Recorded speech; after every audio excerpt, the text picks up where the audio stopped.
Hey, once again, you have dropped straight into Hellavella and run across another Lawless interview. I'm Azriel Lawless, and I'm here today to introduce you to the new mistress of horror, Ms. Tirzah Hawkins. Say hi. Hi, thank you. Oh, you bet. You bet. I'm so excited to have you here on Hellavella. As you know, I've been a fan for a while now, and I just love everything about Tirzah Hawkins, her brand, her stories, everything. So I'm going to ask her questions so that you people can benefit from hearing how she's doing, what she's doing, the stories she's putting out there, because I'm watching her and it's like watching a rocket go up in the sky. So it's just very exciting to be a pal of Tirzah Hawkins right now. So Tirzah, how long have you been writing? I really started, I'm coming up on 30 years because I'm going to be 40 next year. So yeah, around the time that I was like 10 years old.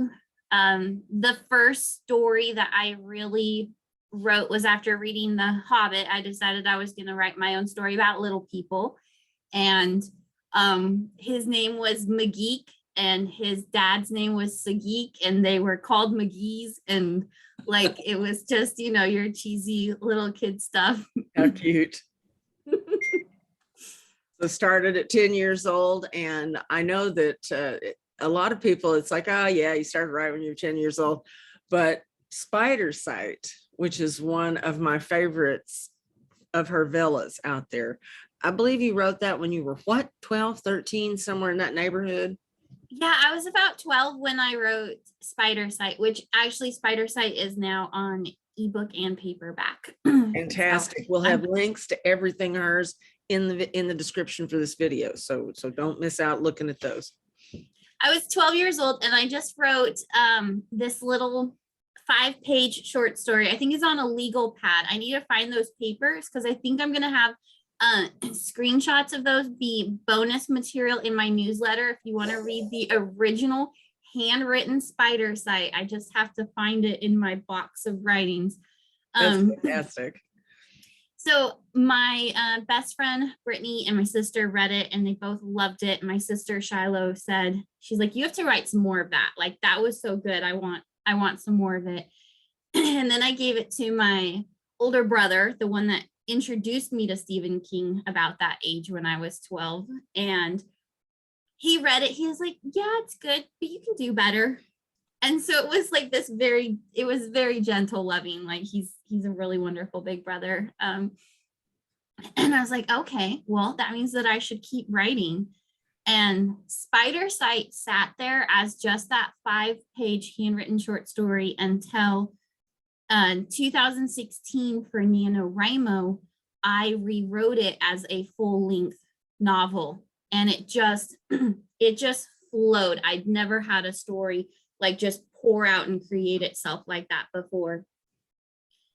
So I got it professionally edited in 2017.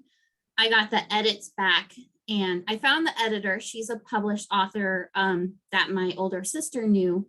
And she's like, hey, you know, she does English classes and offers editing services. And so I paid for that. And she sent back such emails during it. She's like, oh my gosh, this is freaking me out. She's like, this is so creepy.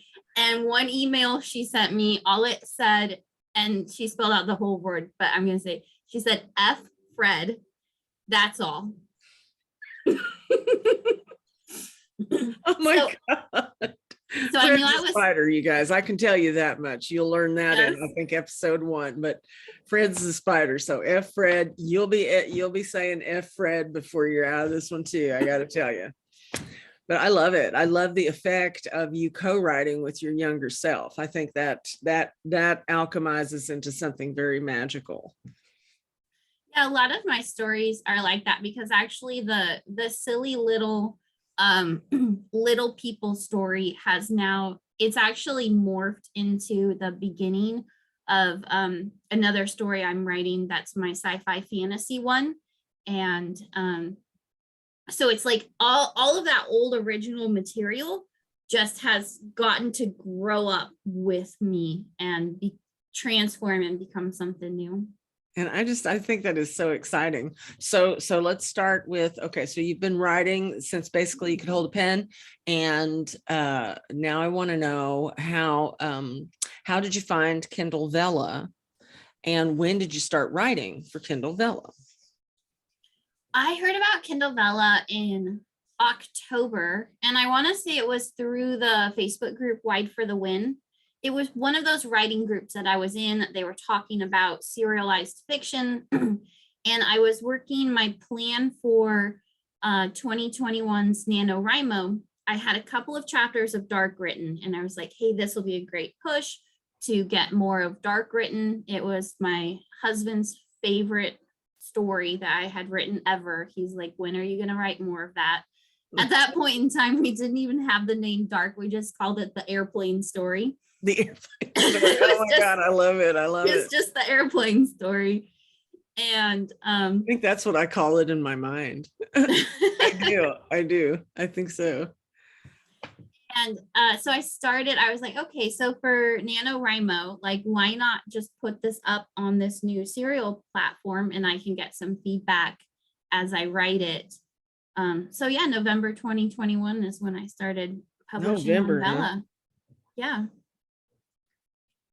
Man, and you have just gone great guns. Okay, so we haven't gone over all the Vellas you have. So tell me, when you uploaded in November, which one did you start with? I started with Dark. Okay, so tell me about Dark. I know about Dark, but you need to tell anybody listening to this video about Dark. Dark was my first time writing in first person, and I saw the opening scene for Dark. My husband and I, we like to have a book that whoever isn't driving, the passenger is reading it. And so we were late to the scene reading the Hunger Games, and so we had just started it. And I think that was back in 2016 that we read the first Hunger Games, and that went in first person. And so he's reading that opening chapter, and all of a sudden, and I'm driving, but I'm seeing another movie in my head, and I see the opening scene of Dark, and all of it comes to me in first person. And I was like, and I told him, I was like, okay, I glitched, and we've got to back up that story because I just had another story come to me. And yeah, so just one night I just like jotted that down and had him read it the next morning, and he's like, okay, this is my favorite that you've written so far. Oh wow. Oh wow. So let us know a little bit about what Dark is about. Yeah, so Dark is basically taking my fear of the dark and things under the bed and making it real. Overnight, basically an apocalypse happens where most everyone is killed by these creatures that just come out from the dark that night. So people are going to bed, they're shutting off their lights, they're getting killed, their neighbors are hearing it happen, the police are being called, and just as soon as you step into the shadows or turn off your light, you're dead. So it was really thinking about, how do these people survive? Who are the people that accidentally or on purpose left with their lights on that night? Like, how are their survivors? Oh, it's very, very creepy, people. Very creepy. I recommend it highly. My favorite thing about Dark was, so typically when I get a story idea, I get the very first scene and I get the very last scene. So I'm hoping Dark is going to be about 4 to 5 books, 4 or 5 seasons. But I know exactly how it ends. That is fantastic. That is wonderful. I love it. Okay, so but you've got a lot more than Dark. So, normally I would spend more time on it, but I can't because you have too many. So what was the next one you uploaded? The next one I started was Temple Town. That is my historical horror. It's less scary than any of the other ones. It's a lot more psychological, very religious, horror oriented. I really liked, part of the Stephen King influence from that is thinking of like Carrie. In the book Carrie, the mom is very religious and strict, And then it was also strongly influenced by that short story, The Lottery. And so it was like, what if, and it's set in the 1850s when the potato famine hit Ireland, all of the Irish come to Boston and they're treated horribly. And so since they're beggars coming over, the crime rates soar. And so it's about a family from Boston that wants to move someplace safer. So it's really out of the frying pan into the fire because they flee to Templetown and find this very strict community where every day of the year has been assigned a name. So if you are born on January 1st, your name is Aaron. Another January name is Angela. And so it's just alternates between boy and girl names. Crazy so then Daisy's caught. Daisy is our main character, and she's caught wondering, well, what happens if a boy is born on a day that has a girl's name? And she's told that doesn't happen in Templetown. Sounds like a little intervention would be required for that to not happen in Templetown. Yeah. So, and that's when my husband's favorite character in Templetown is Ms. Adams, and she's the town's midwife. And so for my Vela, it is written in first person, but I realized as I got into it, there were some scenes that we need to see from Ms. Adams' point of view. So when it gets turned into an ebook and a paperback, it is going to get switched to third person so that you can see a bit more of that, because we need to know a little bit more about Ms. Adams in order for it all to really make sense and be as horrific as it can be. Oh, wow. Well, it sounds creepy, scary already. So what was number? Well, number 3 was Spider Sight. Yeah, and Spider Sight had been, like I said, professionally edited back in 2017, and I just sat there with those edits. The editor gave me, she's like, there's 2 different directions you could go with this. This isn't quite adult horror. So here's an idea to do for that if you want to move it in that direction. Or here's a direction you could go with it to be young adult. And I really tried to force the young adult part. I tried to rewrite it as that.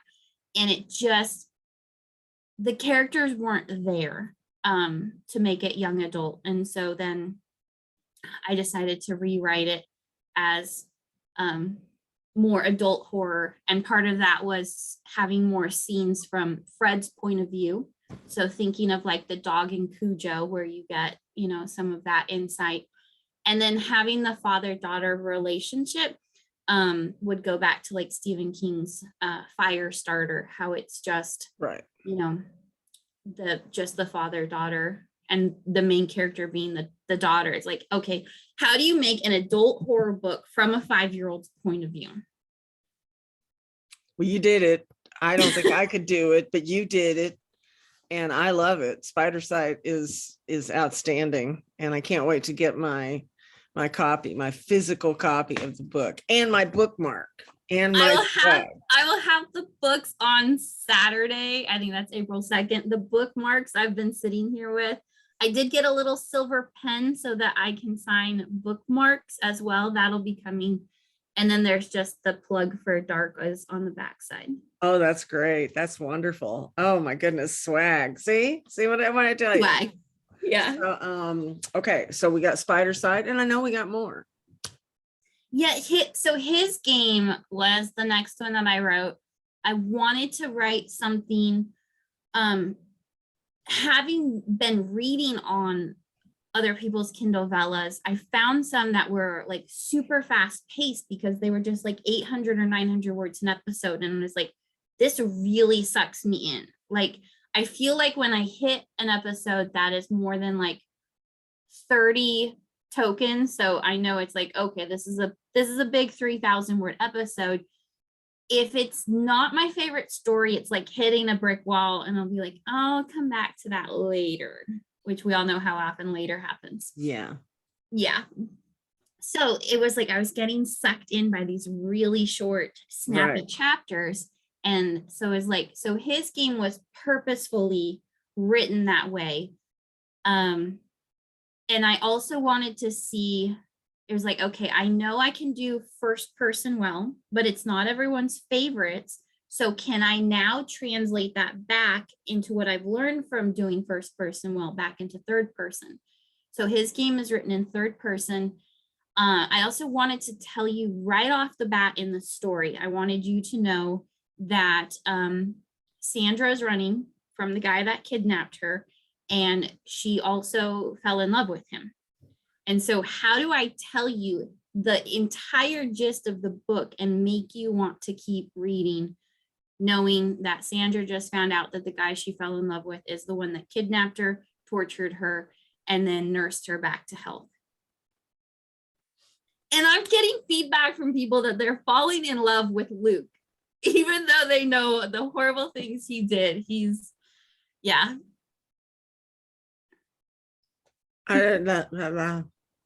It could happen. It could happen tomorrow. It could happen next door. yeah, yeah. So that's a really fun one. His game. Got it. His Okay. game. What Yeah, else? my husband helped me come up with the name. He's like, what is the whole point of the story? Because he's like, you're just writing the story where this girl gets tortured. And I was like, but it's his game. Like, he's playing a game. He likes to do this. Like, he plans this, and that's what he does. Um, what else? It's like I left my spreadsheet in the other room.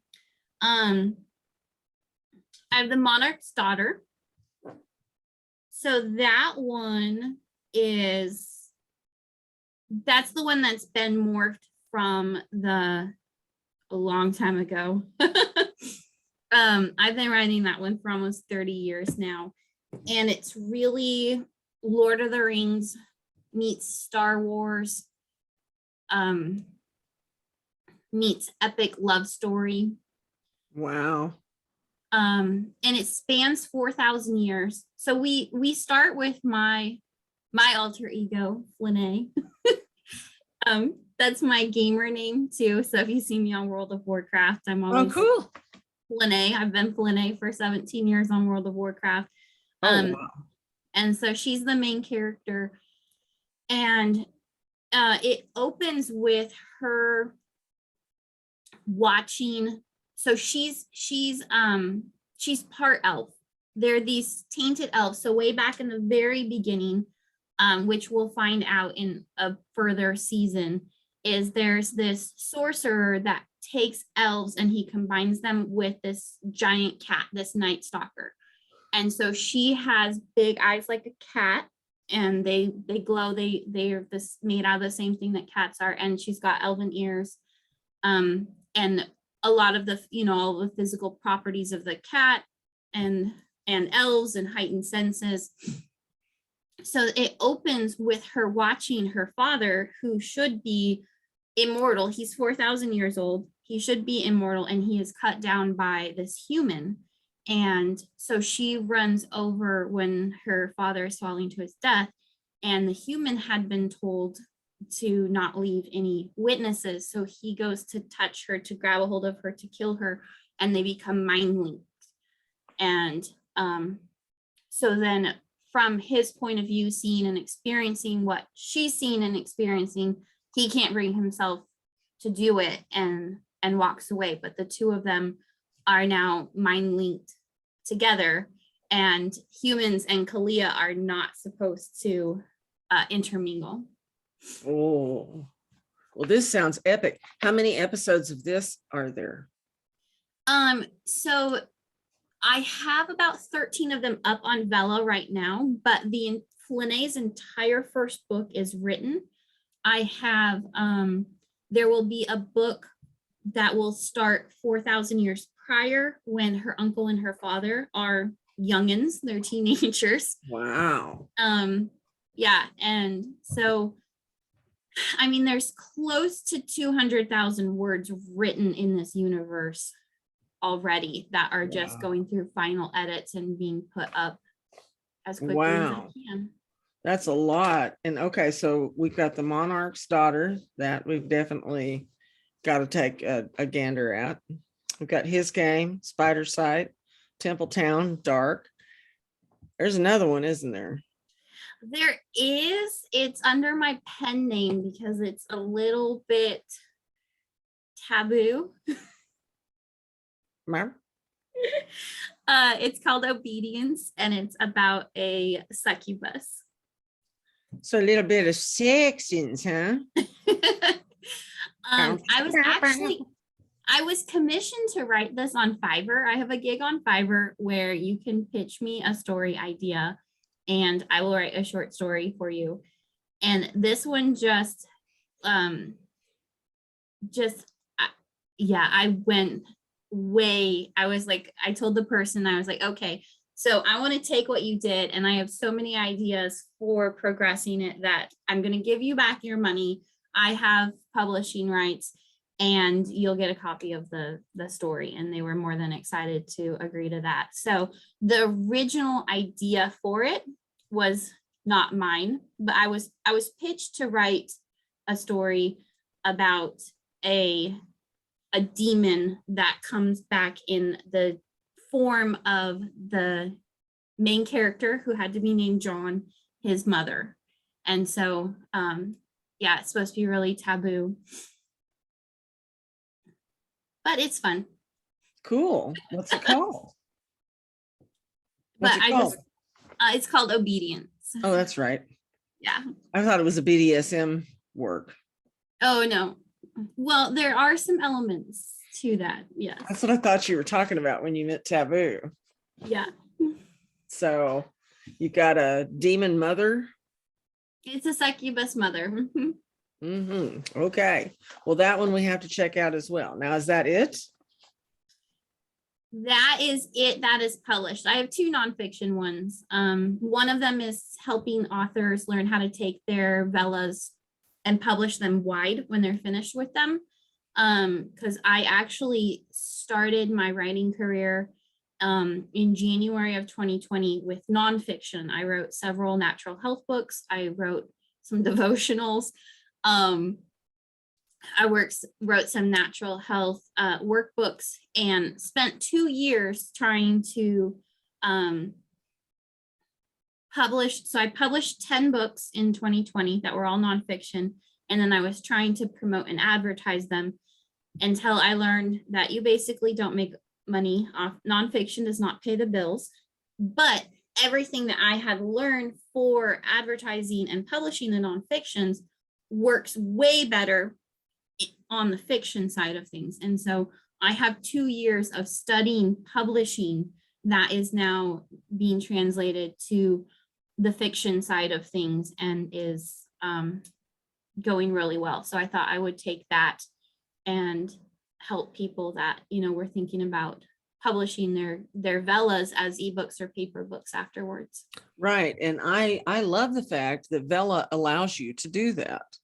I mean, they want the material to be fresh initially for Vela, but they'll allow you to go ahead and wrap it up when it's complete, or when a season of it is complete, whenever the author says that it's complete enough to put up in a book.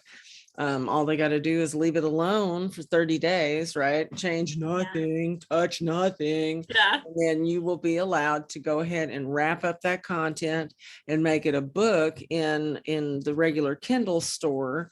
And I love that. And I'm going to do that. So I'm definitely going to be needing your expertise when I get to that point. But that is after I start writing again at the rate that I want to be writing again after having had COVID. But we're going to talk about that on another call, you and I, because you have got the solution. But the thing I want to know is, how do you like it? Are you doing well out there? Are you finding this to be a really good platform for you, for your voice? So I really love the Kindle Vella platform. It's been very rewarding. I'm thinking of what I'm considering the bonuses as our advances. There, if you were going out and getting traditionally published, you'd get a advance on your work. And then once you had sold enough to start making royalties, you would do that. I don't know how sustainable the advance is to live off of. In January, I did cover my mortgage with how much I made. Which is awesome. That feels awesome, does it not?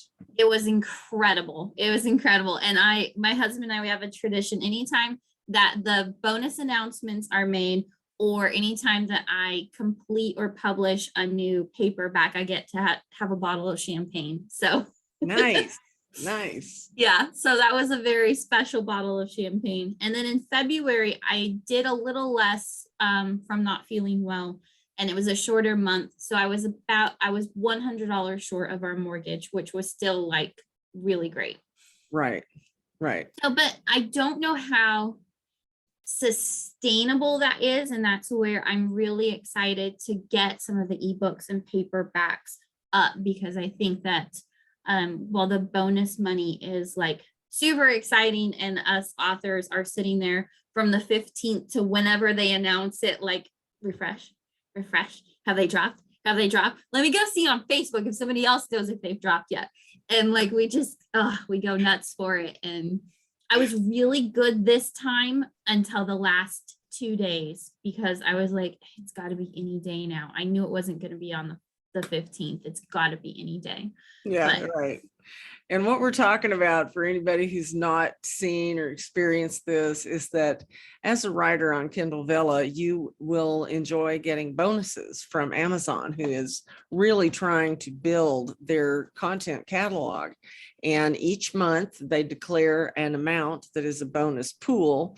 And sometime after the 15th, on a day that no one can figure out, when the stars align, exactly, when everything is in alignment, somebody at Amazon will then go ahead, click the button, and announce how much of that bonus pool each author got. And it is, as best we can tell, it is based on how many people read your stuff, primarily how many people read the ones that have the little key locks on them that you have to spend tokens to unlock. So this is a bonus program. It's actually how Amazon is paying the writers on this platform. And so that's what she's talking about. And anytime after the 15th, boy, you have never seen, we were talking about this before we turned on the record, you've never seen a bunch of idealistic writers turn into a bunch of snarling, greedy capitalists any faster than the week between the 15th and the 22nd, you know? but it's already so painful to have to wait till the 15th to know what you made that entire like previous Exactly, month. So exactly. That's part of the heartache, is like, I already waited more than 2 weeks and now you're making me wait even further. Right. But Amazon is more than generous. So I'm not complaining. It's just Absolutely no complaint. one of those things, right? But you've done very well. And so I was going to ask, do you have any tips or anything for any other Vella writers as far as promoting yourself out there? You said that you definitely had learned a great deal in 2 years researching for your non-fiction part of your publishing.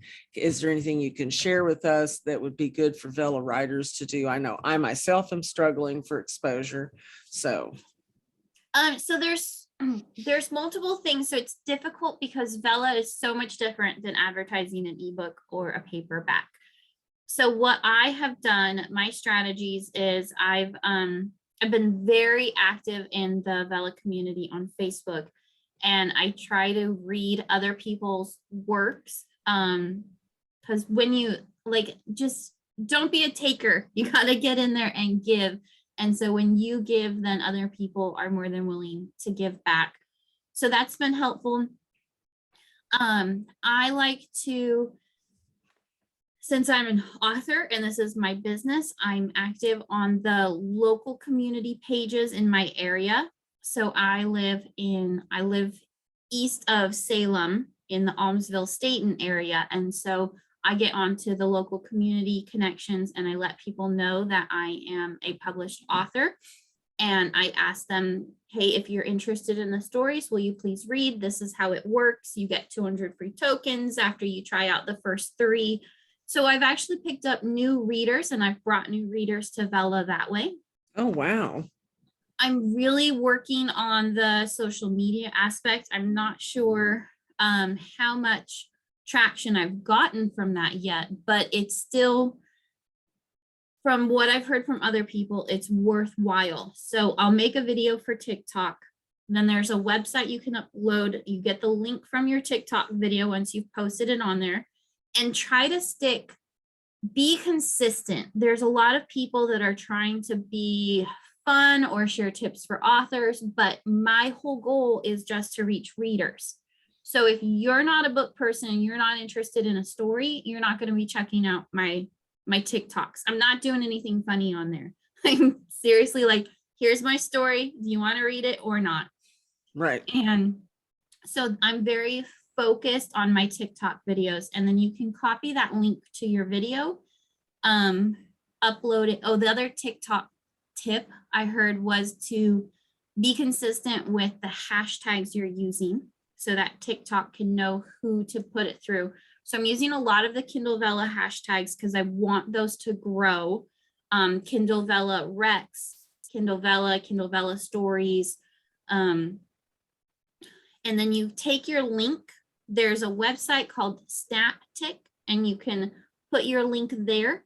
They will remove the TikTok logo for you. So you download your video that you use TikTok to put all of your words, all of your music, all of your effects. And then you can go and remove the TikTok logo and use that same one as your Instagram reel. So you're not creating separate content for your Instagram. What is the name of that program? Snaptick, Snaptik.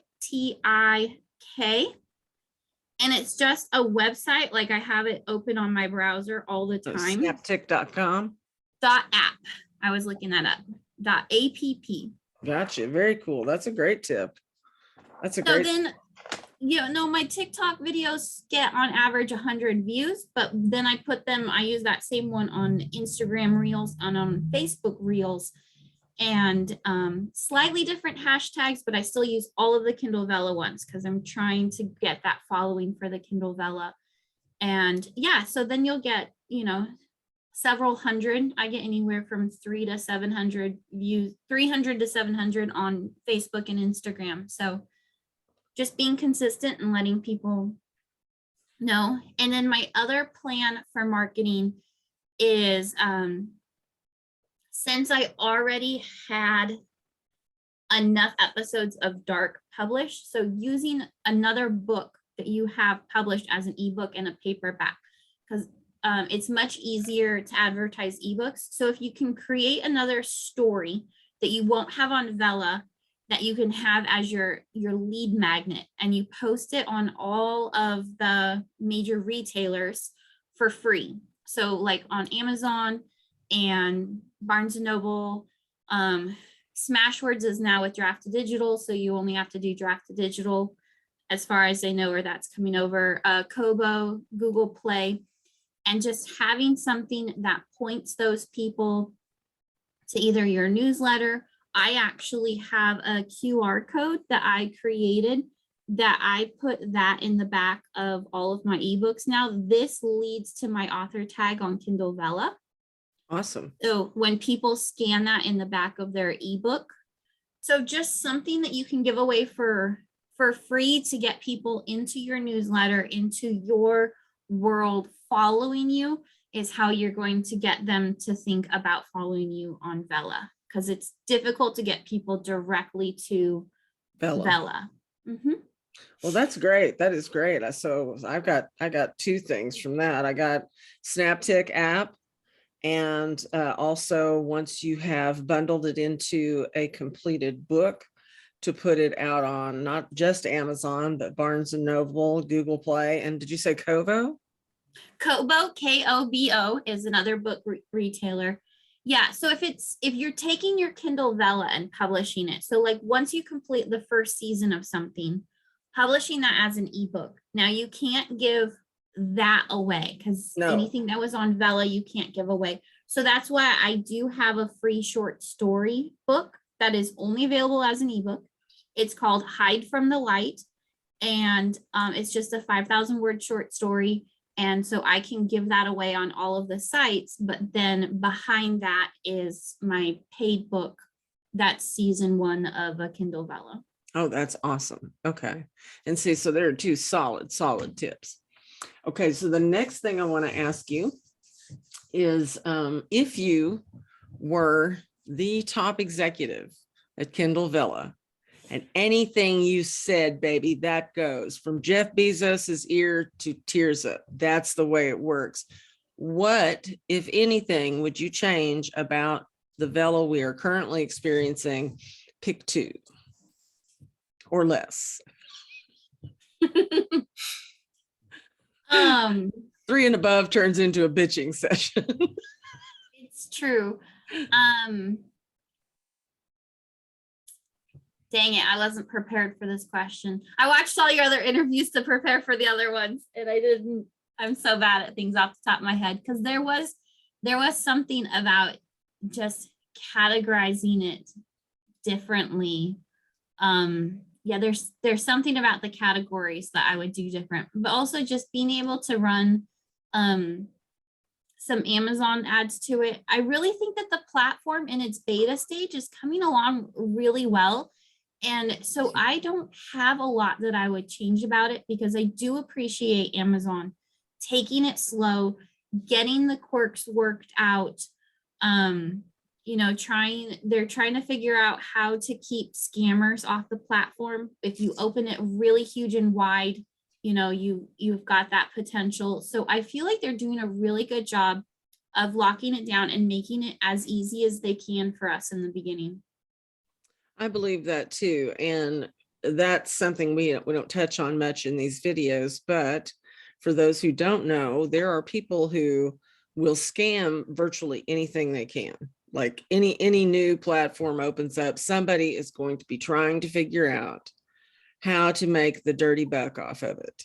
And Kindle Vella is no exception. So the poor people at Amazon are having to wade through these. They're not authors, they are scammers, and they go out and they find bodies of work that have been written. Oftentimes it will be an educational treatise of some kind. They'll run it through Google Translate, the entire thing, and run it right back out in English. And when they do this, it alters the text enough that the copyright checkers do not get alerted that this is text that already exists somewhere. So then the scammer then takes and just chops up this work that basically it says nothing anymore.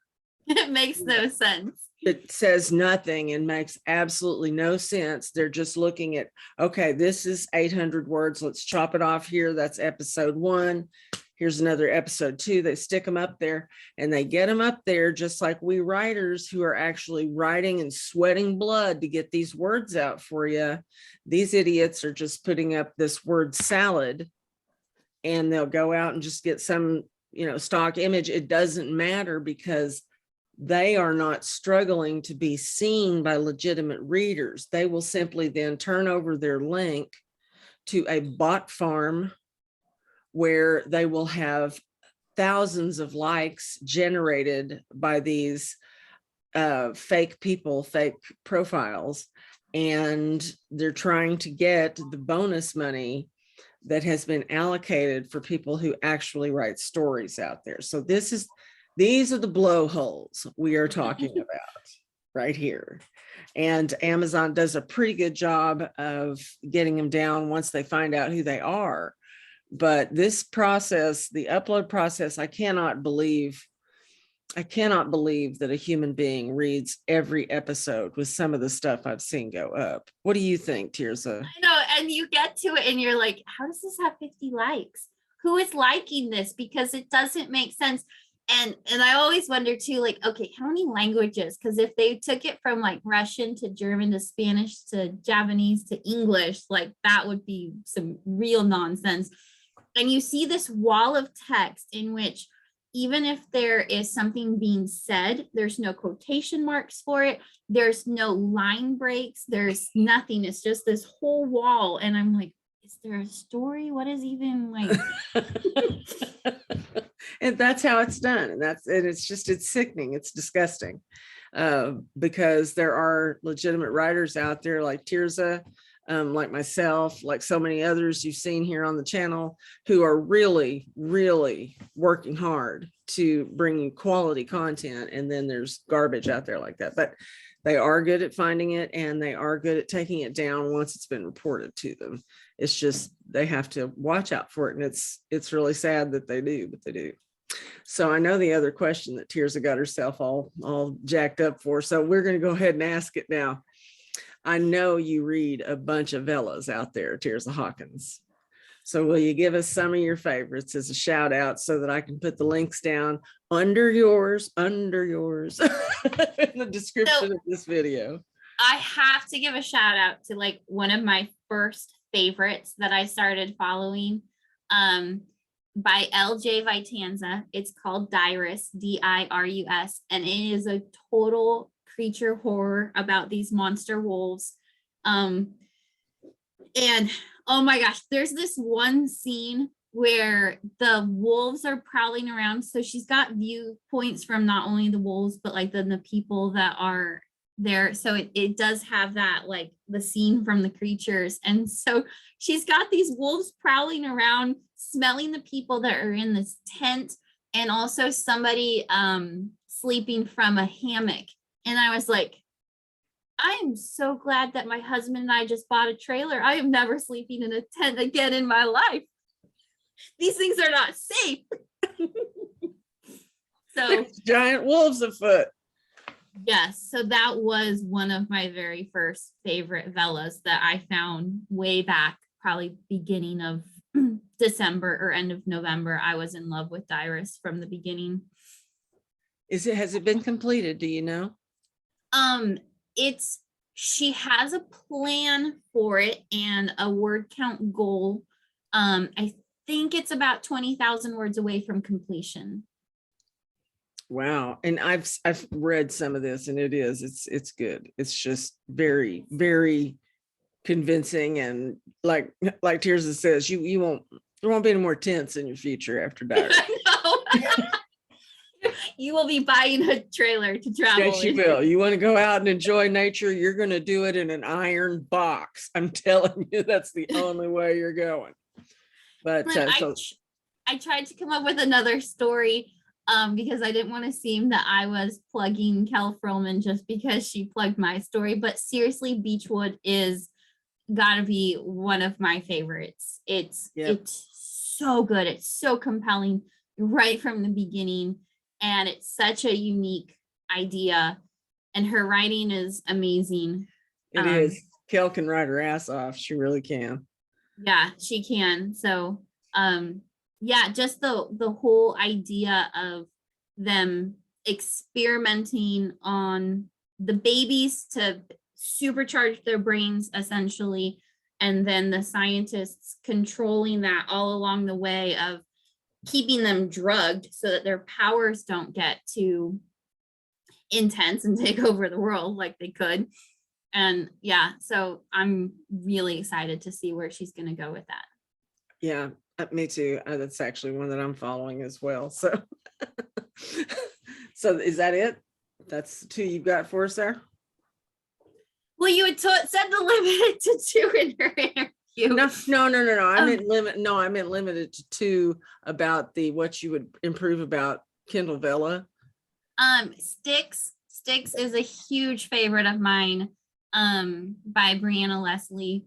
I love that story. It's so creepy, and she does a really good job because it's set in the past, so she does a really good job with the tone, the creep factor, building up this whole community where they're doing forestry. And then there's all of this creepiness in the woods. Don't go in the woods at night. And then the other one to give a shout out to is The Island by Jen Sequel, because somebody dies in every single episode. You are sitting there waiting. And the one about the guy that died under the water, that's all I'm going to say, was like... Jen Sequel? Yes. All right. The Island. The Island by Jen Sequel. Okay. And somebody dies and everyone. So you're waiting to find out who's the dick in the red shirt for this episode. Yeah. Who dies and how? It's really great. Very well written. I can't wait to see where she goes with it. Well, that's exciting. So we've got Dearest, Beechwood, Dyrus. Sticks, Dyrus, Mhm. Dirus. So Dyrus, Yeah. Beechwood, Sticks, and that's STIX, I think. STYX, I think. STYX. Like the band. Okay. All right. And then the Island. Yeah. And so knowing Tirzah and how she is, I suggest you hit all of these as well. Yeah, So, check those ones out. They're amazing. for sure. So now I'm going to ask her the last question I ask everybody, and that is, what would you want to say to the folks who are clicking on your links here and checking out your stories? You got anything you want to say to them? I hope you get scared. When people tell me that they read my story, and it was one of my first favorites was somebody was reading Spider Sight, and I wake up the next day to a message on Facebook where they're like, I had a nightmare about spiders last night. I'm like, yes. So I hope you get scared. You will, people. You will get scared. You will get creeped out, because you have now met the Stephen King of this next generation, and her name is Tirzah Hawkins. Don't forget it, because she's going to be everywhere in no time. And just remember, you saw her first here on Helavella. All right. Say bye. Thanks so much. Take it easy.